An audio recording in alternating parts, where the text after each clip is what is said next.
TMQC, probably one of the best show ever produced in the history of Indian TV serial। तो आज के video में आगे बढ़े उससे पहले आप ये वीडियो देखिए।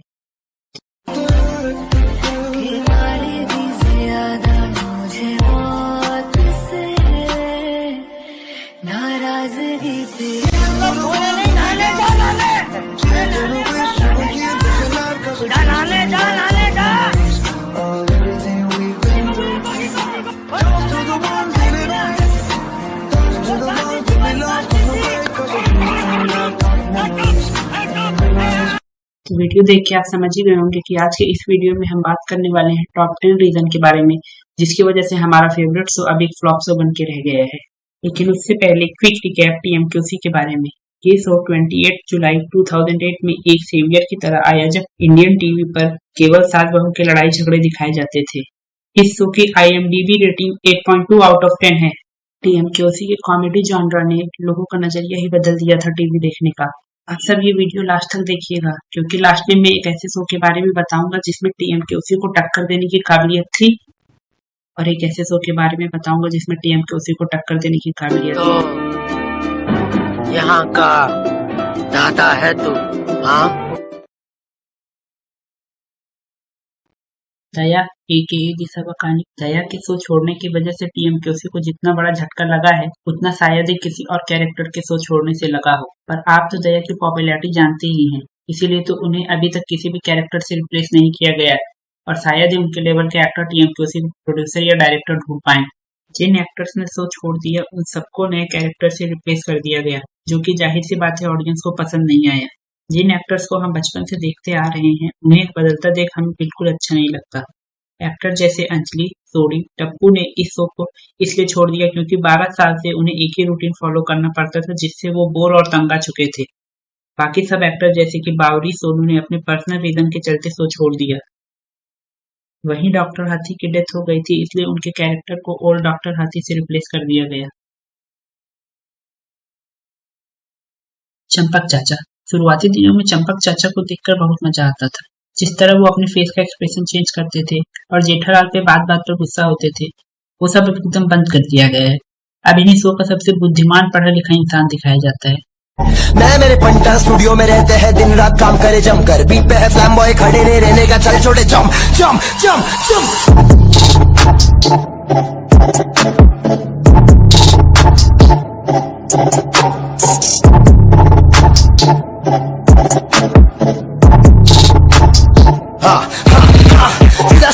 जो भी हूँ सामने हूँ, सबसे अलग हूँ, मैं मेरे काम में हूँ, मेहनत का खाता हूँ, सबको बताता हूँ मैं बेटा समय पे कभी नहीं आता हूँ। समय पे आने वाले चले जाते, जिनको कुछ आता नहीं हमको समझाते, जिंदगी पिक्चर है फूल और काटे, खिलाता कोई नहीं है, सब अपने नसीब का खाते।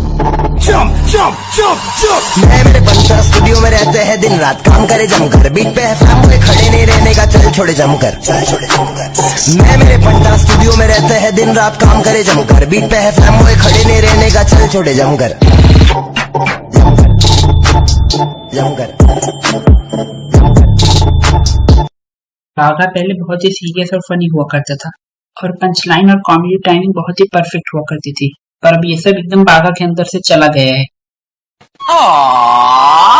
क्या हुआ? उल्टी हो रही है? नहीं सेठ जी।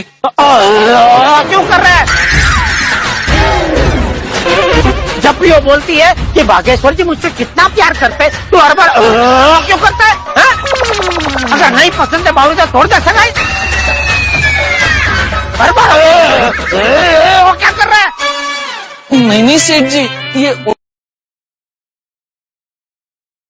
अय्यर, कृष्णन अय्यर भी TMQC के राइटर थे, इसलिए आपने नोटिस किया होगा कि शुरुआती एपिसोड्स में अय्यर शो में उतना ज्यादा नहीं दिखाई देते थे।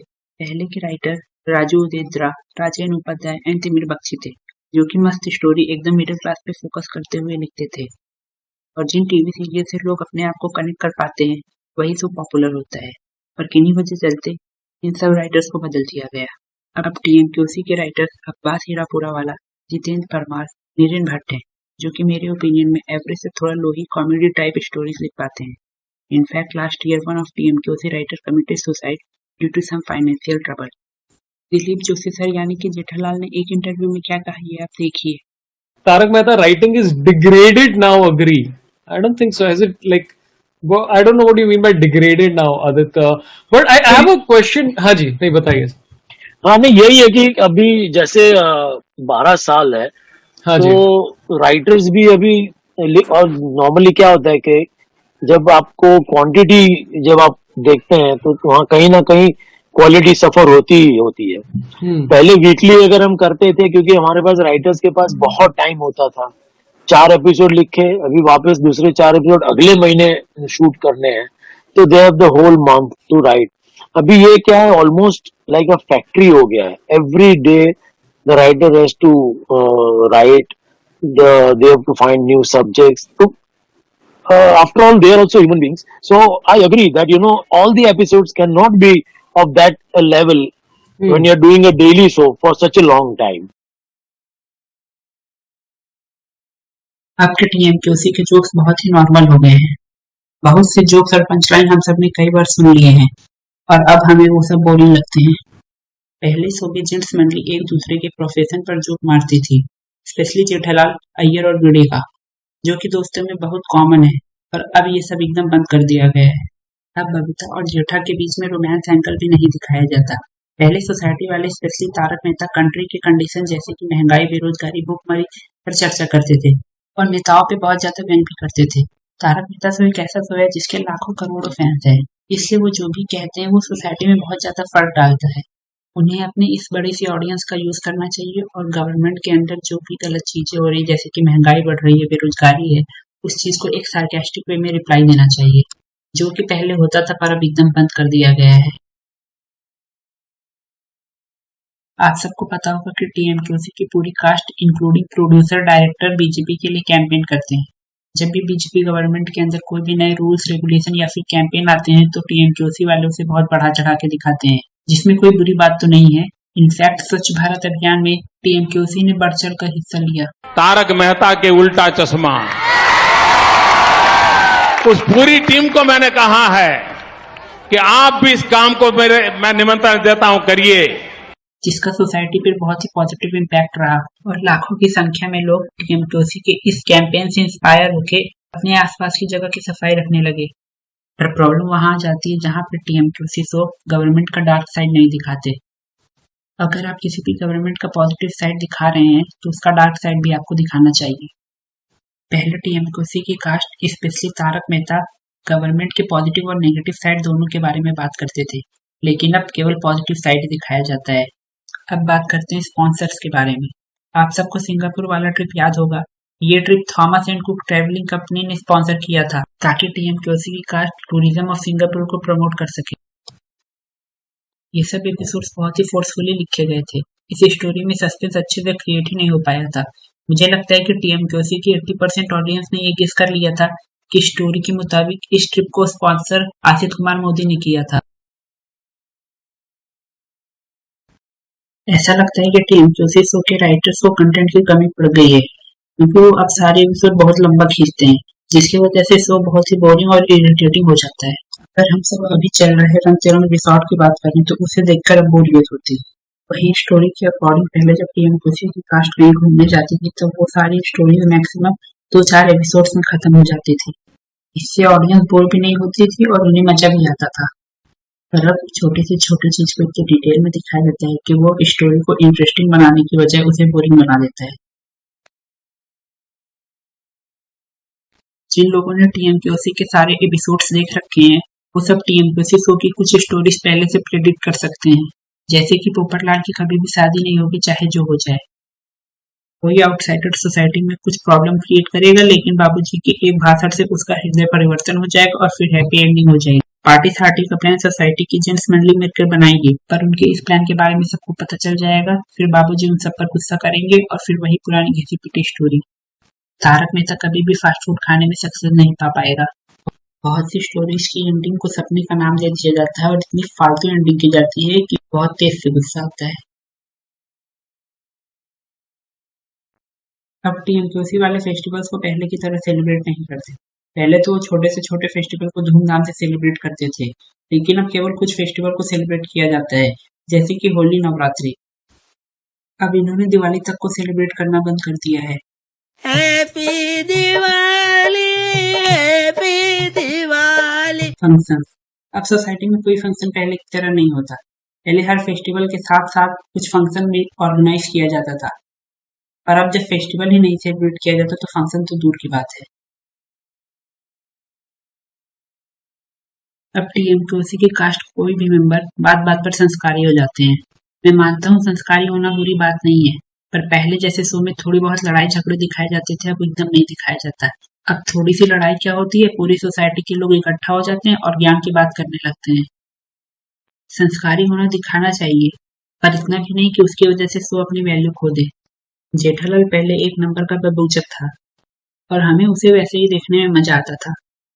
जेठालाल के savage reply to Bhide and Iyer बहुत हंसाते थे, पर अब जेठालाल में बहुत ही ज्यादा संस्कार भर दिया गया है।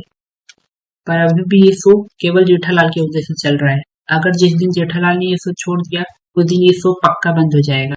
वहीं चंपक चाचा भी पहले बहुत ही सैवेज और फनी हुआ करते थे, पर अब एकदम संस्कारी बात करने लगे हैं। जिस तरह से शो के राइटर्स टीएमकेओसी की एंडिंग करते हैं वो बहुत ही बेकार है।